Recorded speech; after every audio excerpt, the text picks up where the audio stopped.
Labas rytas visiems.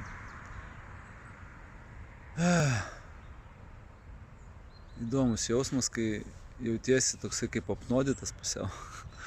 Tai taip gaunasi, kad taip cukrus ir tas toksai besaikis vartojimas priveda prie tokių būsenų, kaip dabar mano yra.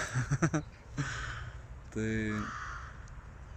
prisižiūrėjau vakar daug filmų įvairių, rusiškai buvo apie cukrų, sacharą.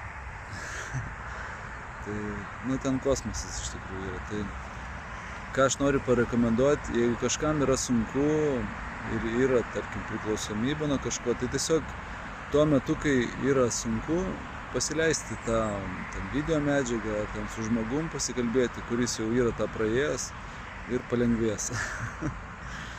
Tai visiems gražios dienos ir iki sekančių įrašų. Viso gero.